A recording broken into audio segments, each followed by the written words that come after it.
Ya, Waalaikumsalam.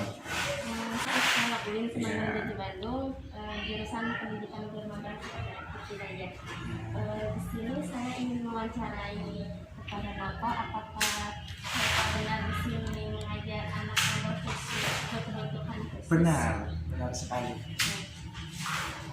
Di sini saya ingin menanyakan tentang seorang anak yang mengalami gangguan mental.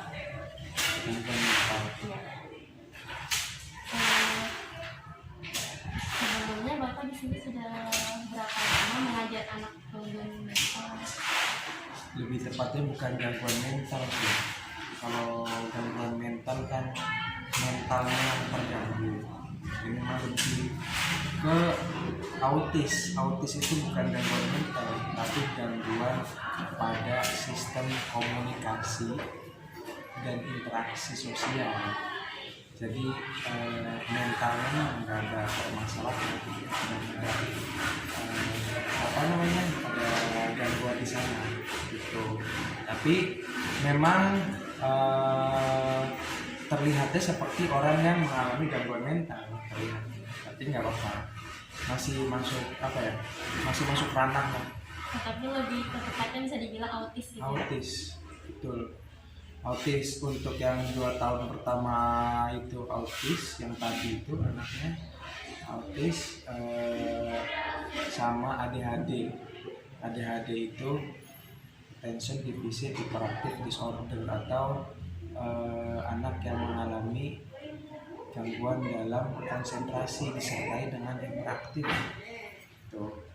Nah, tapi untuk tahun sekarang itu lebih ke membuat program untuk anak-anak yang berkesulitan belajar, yang mengalami gangguan pembelajaran sehingga tidak bisa mengikuti pembelajaran secara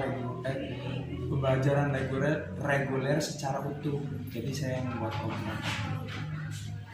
Kedengaran masa? Kedengar.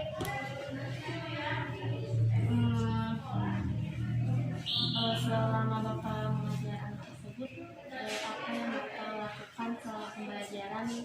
Apa yang Bapak lakukan metodenya? Banyak. Bisa disebut Karena kan 3 tahun, kalau sedikit mah banyak.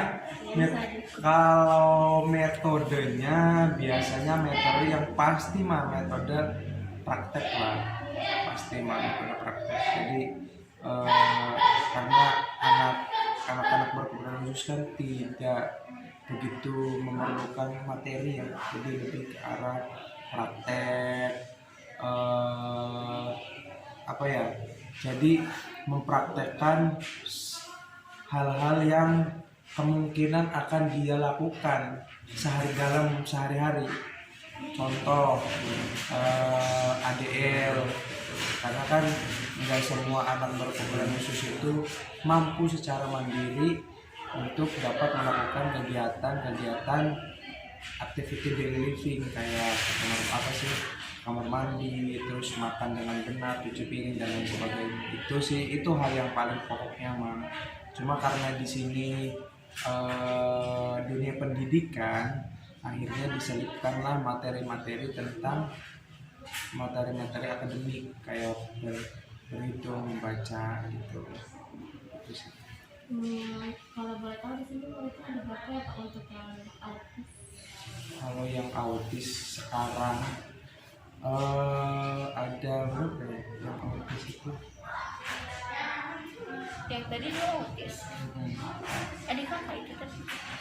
Nggak tahu adik yang kayaknya. Kalau kakaknya ada yang autis. Kurang lebih 3 orang sih kalau yang autis mah. Kurang lebih. Sisanya lebih ke arah nggak murni ya, maksudnya kayak ada ADHD disertai ada spektrum autisnya gitu. Terus ada yang kesulitan belajar, ada yang MR, mental retardation, ada yang tunarungu, yang lainnya. Kalau cendekia rata-rata itu apa Bu? Apa? Cendekia itu rata-rata ya IQ-nya kurang, jadi lemah lemah dalam menerima informasi, dalam menangkap materi itu lambat. Oh, tell me badannya. Tell me bener. Jadi lambat dalam menerima informasi, akhirnya dia tidak bisa mengimbangi materi yang sedang berjalan.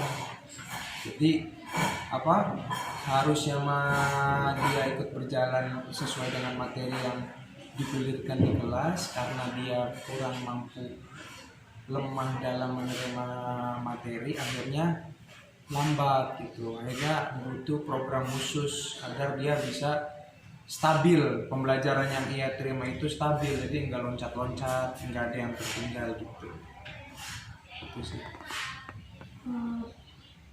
Ketika anak itu tidak mengikuti apa yang Bapak ajarkan, apa kendala, apa ini Bapak? Ketika anak nih nggak mau, apa yang saya lakukan? Dia dikasih itu lah, instruksi secara terus menerus. Pertama, karena kan beda dengan kita yang mudah menerima informasi ya, karena mereka kan sulit. Jadi menangkap informasi, misalkan ABC, misalkan apa gitu, suruh apa, terus dia diem, ya bukan berarti dia diem tuh nggak mendengarkan, tapi bisa jadi dia diem itu karena tidak memahami instruksi kita gitu. Makanya disarankan kalau ketika menginstruksikan anak-anak berkebutuhan khusus itu dengan instruksi sederhana. Contoh, misalkan diminta untuk membereskan kursi, nggak usah kayak panjang-panjang, ini beresin kursi, nantinya begini, nggak usah begitu, tinggal langsung aja kursinya bereskan kembali, udah cukup gitu. Jadi nggak usah banyak kalimat, nggak usah bertele-tele, langsung poinnya aja kalau untuk anak yang berkebutuhan khusus gitu. Karena ya itu tadi, takutnya dia sulit menerima instruksi dari kita gitu. Selama ini apa hambatan Bapak ketika mengajar anak tersebut? Hambatannya fasilitas yang pertama, yang pasti ya fasilitas. Terus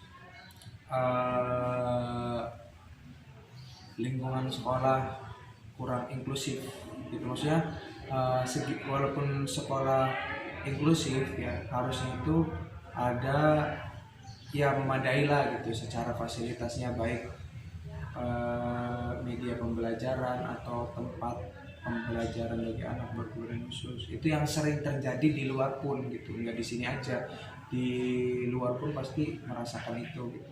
Kalau yang lainnya sih terkait ke anaknya mah nggak ada kendala sih, lebih kalau kayak gitu kan, kalau ke anaknya kan lebih ke arah kreativitas kita dalam mengajar gitu. Itu aja sih Pak kendalanya. Untuk fasilitas pendidiknya apakah mencukupi atau Fasilitas pendidiknya maksudnya? gurunya?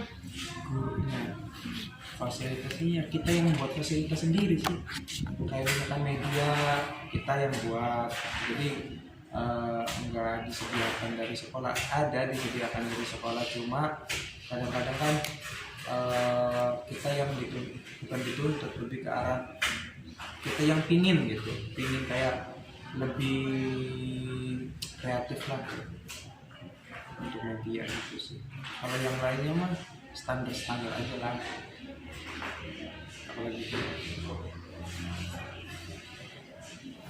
Berarti selama di sini apakah orang tua anak dari anak tersebut yang kayak komen ke guru di sini?